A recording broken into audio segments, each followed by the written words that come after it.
आप देख रहे हैं Janwadi news top 20 sponsored by Shobhit university Meerut. Shobhit university, empowering nation through education. नमस्कार, स्वागत है आपका जनवाड़ी डिजिटल न्यूज की दुनिया में। मैं हूं आपके साथ अजीत आनंद। आइए नजर डालते हैं दिन भर की खास खबरों पर। महाराष्ट्र विधानसभा में एकनाथ शिंदे ने जीता विश्वास मत। लगे ईडी के नारे, फ्लोर टेस्ट में मिले 164 वोट। महाराष्ट्र विधानसभा में एकनाथ शिंदे के नेतृत्व में बनी नई सरकार आज फ्लोर टेस्ट में विश्वास मत हासिल कर ली है। शिंदे को कुल 164 वोट मिले, जबकि महाराष्ट्र विधानसभा में महाविकास अघाड़ी गठबंधन को केवल 99 वोट मिले। वेस्ट बंगाल की मुख्यमंत्री ममता बनर्जी ने भाजपा पर लगाए गंभीर आरोप। कहा, शिंदे की सरकार अवैध, महाराष्ट्र में शिवसेना के साथ हुआ बड़ा खेला। पश्चिम बंगाल की मुख्यमंत्री ममता बनर्जी ने भारतीय जनता पार्टी पर बड़ा आरोप लगाया है। उन्होंने कहा है कि भाजपा ने महाराष्ट्र की उद्धव सरकार को गिराने के लिए बड़ी चाल चली है। बागी विधायकों को बहुत कुछ दिया गया है। संजय राउत को अदालत ने जारी किया वारंट। अदालत की समन पर पेश नहीं हुए थे शिवसेना नेता। मुंबई की एक अदालत ने सोमवार को शिवसेना सांसद संजय राउत के खिलाफ जमानती वारंट जारी किया है। दरअसल वह भाजपा के पूर्व सांसद किरीट सोमैया की पत्नी मेधा सोमैया द्वारा दायर मानहानि की शिकायत में अदालत की समन पर पेश नहीं हुए थे। Noida greater Noida express way पर थम गई रफ्तार। ट्रैफिक जाम में फंसी रहीं सैकड़ों गाड़ियां।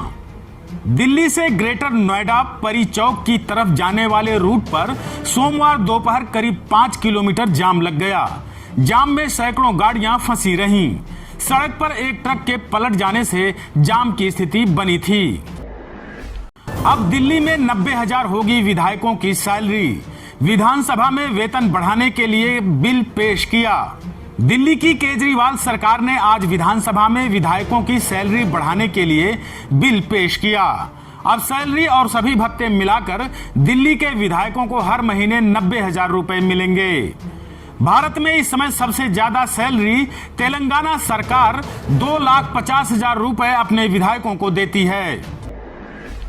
कोरोना के दैनिक संक्रमण दर में हुई 4.85% की बढ़ोतरी। 16,000 से ज्यादा नए केस मिले। देश में बीते 24 घंटे में कोरोना के 16,000 से ज्यादा नए केस मिले हैं और 24 लोगों की मौत भी हो गई।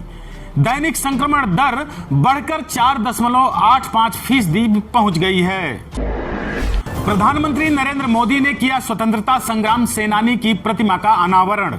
कहा, पूरे साल मनाया जाएगा 100वीं वर्षगांठ। प्रधानमंत्री नरेंद्र मोदी सोमवार को आंध्र प्रदेश के भीमावरम पहुंचे। यहां उन्होंने स्वतंत्रता संग्राम सेनानी अल्लूरी सीताराम राजू की 125वीं जयंती समारोह में भाग लिया। साथ ही कांस्य की बनी उनकी प्रतिमा का अनावरण भी किया। पीएम ने कहा, सीताराम राजू गारू की 125वीं जन्म जयंती व रंपा क्रांति की 100वीं वर्षगांठ को पूरे साल मनाया जाएगा। मध्य प्रदेश में भीड़ ने प्रेमी के गले में पहनाई जूते चप्पलों की माला। महिला के कंधे पर बैठाकर घुमाया। मध्य प्रदेश के देवास जिले में शादीशुदा महिला को प्रेमी के साथ पकड़े जाने पर भीड़ ने दोनों को अलग अंदाज में सजा दी। भीड़ ने प्रेमी के गले में जूते चप्पलों की माला पहनाकर महिला के कंधे पर प्रेमी को बैठाकर घुमाया। हालांकि खबर मिलते ही पुलिस ने 9 लोगों को गिरफ्तार भी कर लिया है। मां काली के हाथ में सिगरेट और LGBT का झंडा वाले फिल्म के पोस्टर पर मचा बवाल। फिल्म मेकर को अरेस्ट करने की उठी मांग। डॉक्यूमेंट्री फिल्म काली के पोस्टर पर बड़ा विवाद खड़ा हो गया है। फिल्म का poster Indian film maker Leena Manimekalai ने 2 जुलाई को रिलीज किया था। फिल्म के पोस्टर में मां काली को सिगरेट पीते दिखाया गया है। यही नहीं, उनके एक हाथ में त्रिशूल तो दूसरे हाथ में LGBT समुदाय का सतरंगा झंडा दिखाया गया है। लीना मणि में कलई पर हिंदुओं की भावनाओं को ठेस पहुंचाने का आरोप लगाते हुए फिल्म को बैन करने की मांग तेज होती जा रही है। पिछले हफ्ते की गिरावट के बाद शेयर बाजार में आज रही तेजी। सेंसेक्स 326 अंक उछला तो वहीं निफ्टी 53,234 पर हुआ बंद। शेयर बाजार में पिछले हफ्ते की लगातार गिरावट के बाद आज तेजी जारी रही। सोमवार को ट्रेडिंग सेशन के बाद सेंसेक्स 326.84 अंकों की तेजी पर रहा, तो वहीं निफ्टी भी 53,234 के लेवल पर बंद हुआ। आप देख रहे हैं Janwadi news top 20, sponsored by Shobhit university Meerut. Shobhit University, empowering nation through education. Nupur Sharma पर ट्वीट कर फंसे सपा मुखिया अखिलेश यादव। राष्ट्रीय महिला आयोग ने यूपी पुलिस के डीजीपी से कार्रवाई की उठाई मांग। राष्ट्रीय महिला आयोग ने नूपुर शर्मा पर किए गए सपा मुखिया अखिलेश यादव के ट्वीट पर संज्ञान लेते हुए तुरंत कार्रवाई की मांग की है। आयोग के चेयरपर्सन ने यूपी के पुलिस महानिदेशक को लेटर लिखकर अखिलेश यादव के खिलाफ एक्शन लेने की मांग की है। बता दें कि हाल ही में अखिलेश यादव ने अपने सोशल मीडिया पर एक क्लिप शेयर किया था। इसके साथ ही उन्होंने लिखा, सिर्फ मुख को नहीं शरीर को भी माफी मांगनी चाहिए और देश में अशांति और सौहार्द बिगाड़ने की सजा भी मिलनी चाहिए। यूपी में योगी सरकार ने पूरे किए 100 दिन का कार्यकाल। सीएम योगी आदित्यनाथ ने एक पुस्तिका का किया विमोचन। उत्तर प्रदेश के मुख्यमंत्री योगी आदित्यनाथ की सरकार के दूसरे कार्यकाल के आज 100 दिन पूरे हो गए हैं। इस मौके पर सीएम योगी ने एक पुस्तिका का विमोचन कर अपनी सरकार की उपलब्धियां गिनाई। उन्होंने बताया कि ये 100 दिन सेवा, समर्पण, सुशासन के साथ अपराधियों और भूमाफियाओं पर जीरो टॉलरेंस की नीति को प्रभावी तरीके से क्रियान्वित किया गया। सीएम ने बताया कि 100 दिनों में 844 करोड़ की संपत्ति जब्त की गई। पास्को एक्ट के अंतर्गत भी प्रभावी कार्रवाई करते हुए महिला और बालिकाओं के प्रति अपराधियों को, कोई भी अपराध करने वाले अपराधियों को भी न केवल सजा दिलाई गई बल्कि उसकी प्रभावी पैरवी करते उसे कटघरे में भी खड़ा किया गया। सपा मुखिया अखिलेश यादव ने ट्वीट कर योगी सरकार पर किया हमला। कहा, उत्तर प्रदेश बर्बाद हुआ। आज योगी सरकार के 100 दिन पूरे होने पर अखिलेश यादव ने ट्वीट कर हमला बोला है। कुछ फोटो शेयर करते हुए सपा मुखिया ने लिखा है कि उत्तर प्रदेश गोरख धंधे से बर्बाद हुआ। मुजफ्फरनगर के चर्चित एक सामूहिक हत्याकांड के 16 आरोपियों को मिली उम्र कैद। अदालत ने आज सोमवार को किया सजा का ऐलान। मुजफ्फरनगर के बड़कली में सामूहिक हत्याकांड के मामले में कोर्ट ने फैसला सुनाते हुए मीनू त्यागी समेत 16 आरोपियों को उम्र कैद की सजा सुनाई है। अदालत ने आज सोमवार को सजा का ऐलान किया। बता दें कि करीब 11 साल पहले रोहाना गन्ना समिति के पूर्व चेयरमैन उदयवीर सिंह एवं उनके परिवार के 3 मासूम बच्चों समेत 8 लोगों की सामूहिक हत्या कर दी गई थी। यूपी में बुलडोजर की कार्रवाई पर चौधरी जयंत ने साधा निशाना। बोले, दमनकारी नीतियां अपना रही सरकार। शामली में रालोद अध्यक्ष जयंत चौधरी ने कहा कि यूपी सरकार दमनकारी नीतियां अपनाकर क्रूरता का परिचय दे रही है। उन्होंने कहा कि बहावड़ी में जो घटना हुई है वह नंगा नाच है। उनकी संवेदना पीड़ित परिवार के साथ है। जयंत चौधरी ने कहा कि उनकी मांग का समर्थन करते हैं। पीड़ित परिवार को न्याय मिलना ही चाहिए। सहारनपुर जिले में मिड डे मील खाने से 15 बच्चों की हालत बिगड़ी। अस्पताल में कराया गया भर्ती, 3 की हालत गंभीर। सहारनपुर जिले के गंगोह में मिड डे मील खाने से 15 बच्चों की तबीयत अचानक बिगड़ने लगी। आनन फानन में सभी बच्चों को अस्पताल में भर्ती कराया गया है।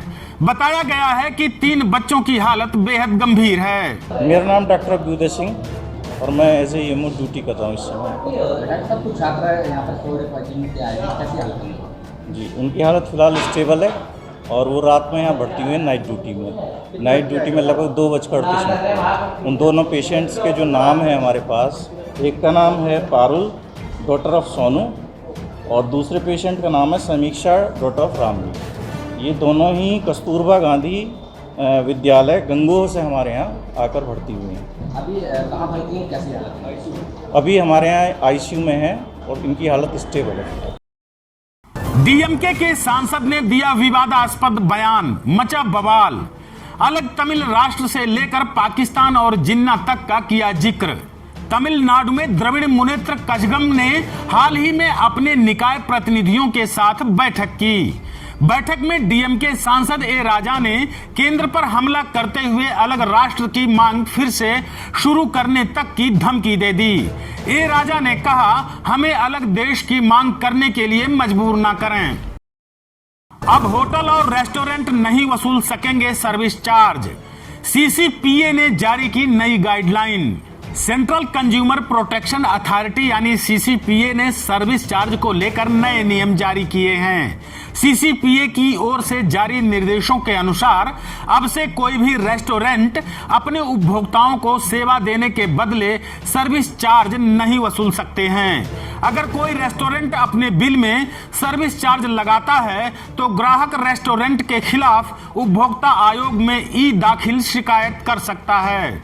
नए नियम के मुताबिक सर्विस चार्ज देना या ना देना ग्राहक पर निर्भर करेगा।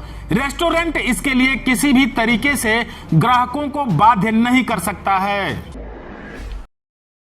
रिजल्ट से पहले सीबीएसई के छात्रों ने दायर की ऑनलाइन याचिका। सोशल मीडिया पर चला रहे कैंपेन #JusticeForCBSE स्टूडेंट्स 2022। केंद्रीय माध्यमिक शिक्षा बोर्ड यानी सीबीएसई बोर्ड का रिजल्ट कभी भी आ सकता है। इसी बीच 10वीं और 12वीं की परीक्षा देने वाले छात्रों ने सोशल मीडिया पर कैंपेन #JusticeForCBSE स्टूडेंट्स 2022 चला रखा है। साथ ही छात्रों ने ऑनलाइन याचिका भी दायर की है। छात्रों की मांग है कि बेस्ट ऑफ आइदर टर्म्स के हिसाब से इवैल्यूएशन होना चाहिए। आगरा में बकरों की खरीद फरोख्त के लिए उमड़ी भीड़। सुल्तान, मुल्तान और कप्तान को देखने जमा हुए लोग। आगरा में ईद उल अजहा यानी बकरीद पर कुर्बानी के लिए बकरों के बाजार सज गए हैं। कुआंखेड़ा की पशु हाट में रुड़की के जफर ठेकेदार तोतापरी नस्ल के 3 बकरे सुल्तान, मुल्तान और कप्तान को लेकर आए थे। उन्होंने बताया कि सुल्तान की कीमत 3,40,000 जबकि मुल्तान की 3,20,000 रुपए है। इनका कोई खरीदार नहीं मिला। कप्तान को 1,05,000 रुपए में बेच दिया। आप देख रहे हैं Janwadi news top 20 sponsored by Shobhit university Meerut. Shobhit University, empowering nation through education.